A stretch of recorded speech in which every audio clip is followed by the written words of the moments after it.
मौसम ने करवट ले ली है। बिहार के ऐसे कई जिलों में लगातार बारिश हो रही है। वहीं राजधानी पटना की बात करें तो राजधानी पटना में भी कई घंटों से बारिश हो रही है, जिसके वजह से काफी जल जमाव की स्थिति उत्पन्न हो गई है। अभी बिहार विधानसभा का मानसून सत्र चल रहा है। अगर मानसून सत्र की बात करें तो बिहार विधानसभा के बाहर ही पानी का जमाव लग गया है। कुछ घंटों के कारण ही पानी का जमाव वहां देखने को मिल रहा है। आप तस्वीर सामने देखिए कि बिहार विधानसभा के बाहर कैसे पानियों का जमाव लगा हुआ है। हमारे सहयोगी संजय से बात करेंगे, क्योंकि लगातार वो कवरेज कर रहे हैं मानसून सत्र को लेके, और वहां गए थे, वहां देखे थे कवरेज के दौरान कि क्या स्थिति थी। आइए उनसे हम जानते हैं।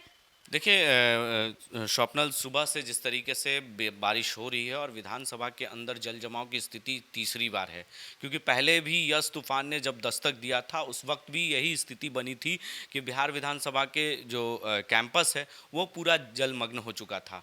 और ये इस बार मानसून सत्र भी चल रहा है और तमाम पार्टी के विधायक नेता वहाँ मौजूद हैं, मंत्री मौजूद हैं। और जब मानसून सत्र के चल रहे हैं उसके बावजूद भी इस तरीके की तस्वीर आ जाना, ये बिहार के लिए पूरी तरीके से शर्मसार करने वाली बात हो गई है। क्योंकि सरकार तो दावा करती है कि पटना में जल जमाव की स्थिति नहीं बनेगी, क्योंकि जिस तरीके से पिछले साल की भी बात कर ले तो वही स्थिति थी और इस साल भी वही स्थिति देखने को मिल रहा है। मौसम ने दस्तक तो भले दे दिया है, लेकिन जल जमाव की स्थिति जो बन रही है पटना में, सरकार दावा कर रही है कि ये संप हाउस का हमने पूरा तरीके से उगाही कर ली है, पंप हाउस पूरी तरीके से तैयार है, नगर निगम पूरी तरीके से तैयार है। लेकिन नगर निगम की पूरी पोल खोलती हुई तस्वीर साफ तौर से है, क्योंकि हमारे दर्शक भी देख रहे हैं और लगातार बिहार विधानसभा के अंदर इस तरीके की जल जमाव की स्थिति तीसरी बार है। बात करें तो अंदर में तमाम बड़े विधायक और मंत्री वहाँ मौजूद हैं, चाहे वो विपक्ष पार्टी की बात कर ले या सरकार की बात करें, लोग वहाँ मौजूद हैं और उस स्थिति हो जाए। लेकिन आनन फानन में जैसे ही डिप्टी सीएम नगर विकास मंत्री भी हैं, डिप्टी सीएम तारकिशोर प्रसाद, और डिप्टी सीएम तो हैं ही और नगर विकास भी उन्हीं के हाथ में है, तो वो तो दावा करते हैं कि ऐसी स्थिति नहीं बनेगी पटना में, क्योंकि उन्होंने पिछले कुछ दिनों की जब तूफान आया था, यश तूफान, तो उस वक्त भी यही स्थिति बनी थी। तो उसके कुछ दिन के बाद ही वो सड़क पर निकले और संप हाउस और पंप हाउस का उन्होंने जायजा लिया और पूरी तरीके से, चाहे वो मेयर की बात कर ले सीता साहू की, तमाम जो उनके साथ विधायक थे, जो पटना के हो, बांकीपुर विधानसभा के हो, चाहे दीघा विधानसभा के हो, चाहे वो कुम्हरार विधानसभा के विधायक उनके साथ थे और लगातार इसका दौरा भी किए थे कि पटना में ऐसी स्थिति नहीं बनेगी।